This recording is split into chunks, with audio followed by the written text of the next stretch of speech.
ఓం శ్రీ గురుభ్యో నమః. ఓం శ్రీ సరస్వత్యై నమః.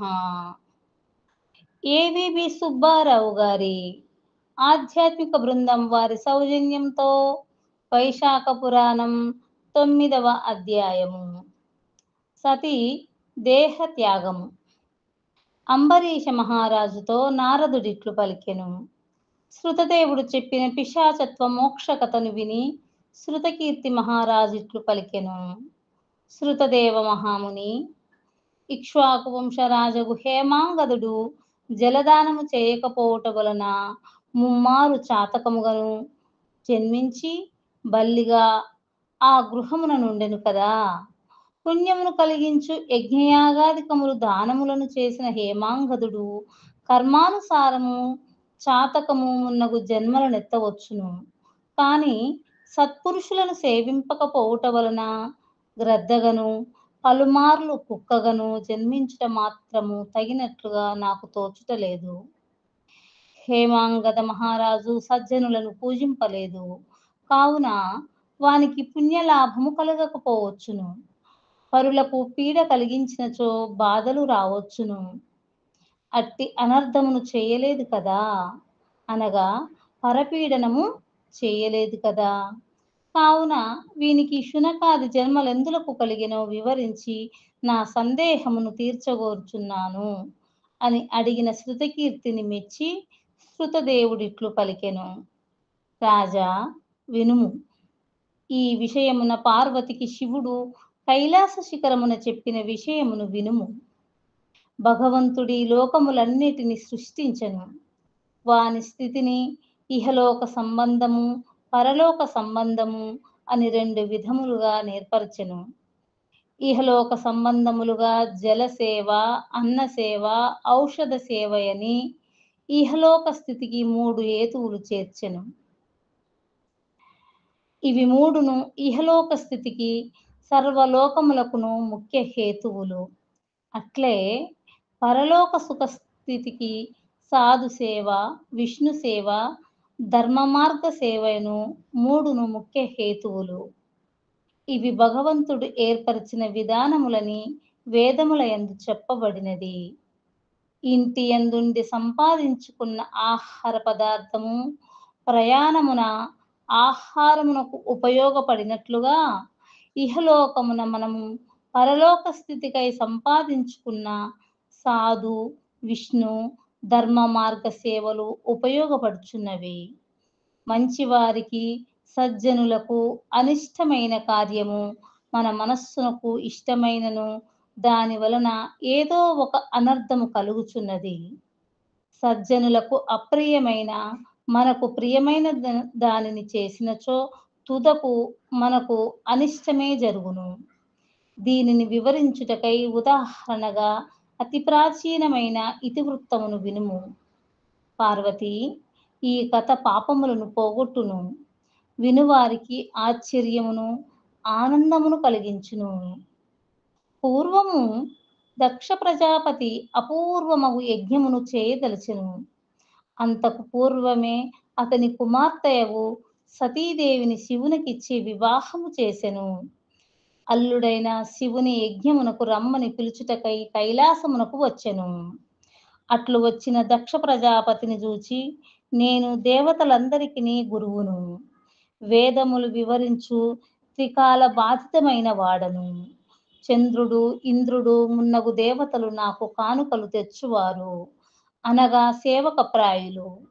ప్రజాపతులలో నొకడైన దక్ష ప్రజాపతియు తనకు పిల్లనిచ్చిన మామయ్యై గౌరవార్హుడైనను పరాత్పరుడనగు తాను ప్రజాపతులలో నొకనిని చూచి లేచి గౌరవించుట వానికి శ్రేయస్కరము కాదు.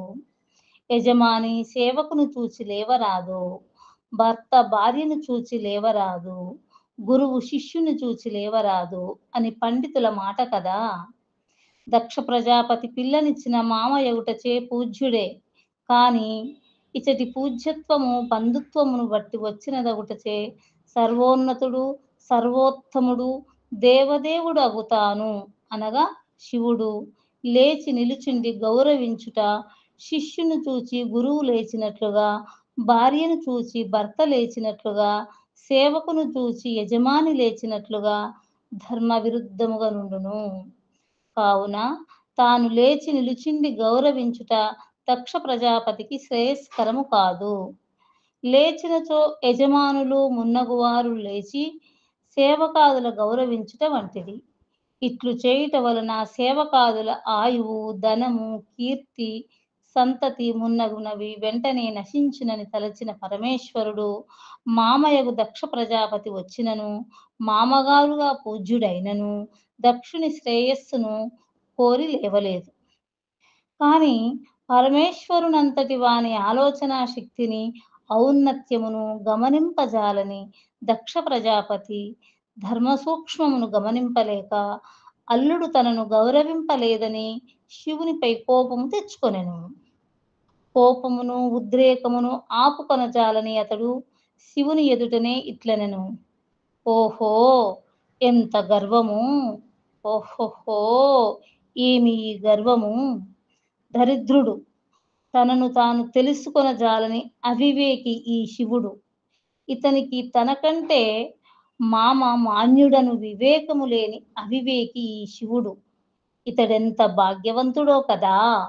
ఈశ్వరుడను పదమున ఐశ్వర్యమును కలిగి ఉన్నాడు. ఇతని ఐశ్వర్యం ఎంత గొప్పదో కదా! వయసెంతయో తెలియదు. శుష్కించిన ఒక్క ఎద్దు వీని ఐశ్వర్యము. పాపము కపాలమును, ఎముకలను ధరించి వేదభాష్యులగు పాషాండుల చేత పూజింపబడువాడు.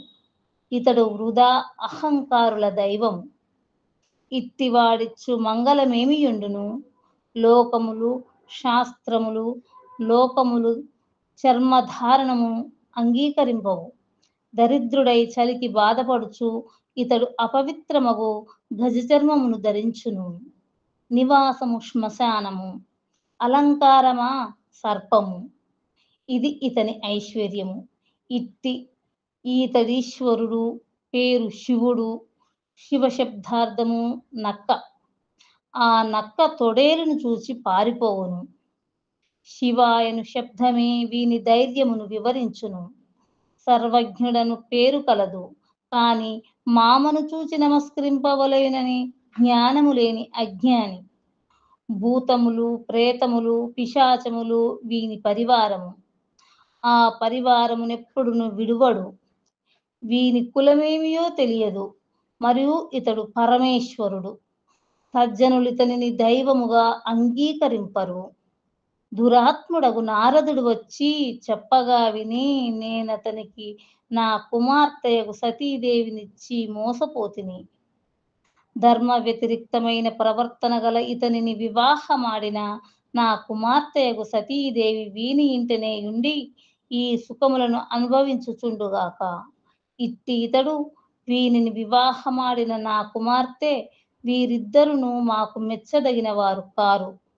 నీచకులము వాని యొద్దనున్న పవిత్ర కలశము విడువదగినదైనట్లుగా వీరు నాకు విడువదగినవారు అని బహువిధములుగా పరమేశ్వరుని నిందించెను. కుమార్తెయగు సతీదేవిని, అల్లుడగు పరమేశ్వరుని యజ్ఞమును పిలువకనే తన ఇంటికి మరలిపోయెను. యజ్ఞవాటికను చేరి దక్ష ప్రజాపతి ఋత్విక్కులతో కలిసి యజ్ఞమును ప్రారంభించినను పరమేశ్వరుని నిందించుతూనేయుండెను. బ్రహ్మ, విష్ణువు తప్ప మిగిలిన దేవతలందరూ దక్షుని యజ్ఞమునకు వచ్చిరి. సిద్ధులు, చారుణులు, గంధర్వులు, యక్షులు, రాక్షసులు, కిన్నరులు వారు వీరులను అనే అందరూ వచ్చిరి. పుణ్యాత్మురాలగు సతీదేవి స్త్రీ సహజమగు చాంచల్యముచే ఆ యజ్ఞమును చూడవచ్చిన బంధువులను చూడవలెనని తలచెను. పరమేశ్వరుడు వలదని వారించినను స్త్రీ స్వభావముననుసరించి యజ్ఞమునకు వెళ్ళదలచెను. పరమేశ్వరుడు పలికిన ప్రతి మాటకు సమాధానమును చెప్పెను. అప్పుడు పరమేశ్వరుడు, ఓ సుందరి, నీ తండ్రియగు దక్షుడు నన్ను సభలో నిందించును. సహింపరాని ఆ నిందను విని నీవు శరీరమును విడిచెదవు సుమా. ఆ నీ తండ్రి చేయు నిందను విని గృహస్థ ధర్మమును అనుసరించి సహింపవలెను. నేను నిందను విని సహించినట్లు నీవు సహించి ఉండలేవు. కావున యజ్ఞశాలకు పోవలదు. అచట శుభము జరగదు. నిశ్చయము అని శివుడెంతగా వివరించి వారించినను సతీదేవి వినలేదు. ఒంటరిగనైనా తండ్రి చేయు యజ్ఞమునకు పోదలచి ప్రయాణమయ్యెను. అప్పుడు శివుని వాహనమగు నంది వృషభ రూపమున వచ్చి ఆమెనెక్కించుకొని యజ్ఞశాలకు తీసుకొని వెళ్ళెను. పరమేశ్వరుని పరివారమగు భూత సంగములు ఆమెననుసరించి వెళ్ళినవి. సతీదేవియు యజ్ఞశాలకు వెళ్ళి తన పరివారమును యజ్ఞశాలకు వెలుపల నుంచి తాను లోనికి వెళ్ళెను. యజ్ఞశాలను ప్రవేశించిన సతీదేవిని బంధువులెవరునూ పలకరింపలేదు. దానిని సతీదేవిని గమనించి భర్త చెప్పిన మాటను స్మరించుకొని యజ్ఞవేదిక కడకు పోయెను. తండ్రి అచటనున్న సభ్యులు ఆమెను చూచియు పలకరింపక మౌనముగా ఉండి దక్షుడును యజ్ఞమున చేయవలసిన రుద్రాహుతిని విడిచి మిగిలిన దేవతలను ఉద్దేశించి ఆహుతులనిచ్చెను. తండ్రి చేసిన అకృత్యమును గమనించి కన్నీరు నించిన సతీదేవి ఇట్లు పలికెను. తండ్రి ఉత్తములను అవమానించుట ధర్మము కాదు. అట్టి అవమానము శ్రేయస్సు కలిగింపదు. రుద్రుడు లోకకర్త, లోకభర్త, అందరికిని ప్రభువు. అతడు నాశరహితుడు. ఇట్టి రుద్రునికి హవిస్సును ఆహుతిగా నీయకపోవుట యుక్తము కాదు సుమా. ఇట్టి బుద్ధి నీకే కలిగినదా? ఇట్టి దుర్భర బుద్ధిని ఇచటి వారు కలిగించారా? ఇచటి వారెవరునూ నీవు చేయు పని మంచిది కాదని చెప్పకపోవుట ఏమి? విధి విధానము వీరికి విముఖమయ్యున్నదా అని సతీదేవి పలికెను. సతీదేవి మాటలను విని సూర్యుడు నవ్వెను. అచటనున్న భృగు మహర్షి సతీదేవిని పరిహసించుచు తన గడ్డములను చరుచుకొనిరి. కొందరు చంకలు కొట్టుకొనిరి. మరికొందరు పాదములను తొడలను కొట్టుకొనిరి. ఈ విధముగా సభలోని వారు దక్షుని సమర్థించుచు సతీదేవిని పరిహసించుచు విచిత్ర వికారములను ప్రదర్శించిరి. విధి వ్రాతకు లోబడిన దక్షుడును ఆమెను శివుని బహువిధముల నిందించెను. రుద్రానియగు సతీదేవి దక్షుని మాటలను విని కోపించి భర్తృనిందను విన్నందులకు ప్రాయశ్చిత్తముగా యజ్ఞశాలలోని వారందరూ చూచుచుండగా యజ్ఞవేదికలోనున్న అగ్నిగుండమున శరీరమును విడిచెను. ఆ దృశ్యమును చూచిన వారందరూ ఆహాకారములు చేసిరి. పరమేశ్వరుని పరివారమగు ప్రమదులు పరుగున పోయి పరమేశ్వరునకు ఆ విషయమును తెలిపిరి. వైశాఖ పురాణం 9వ అధ్యాయము సంపూర్ణం. సర్వం శ్రీకృష్ణార్పణమస్తు. హరి ఓం తత్సత్.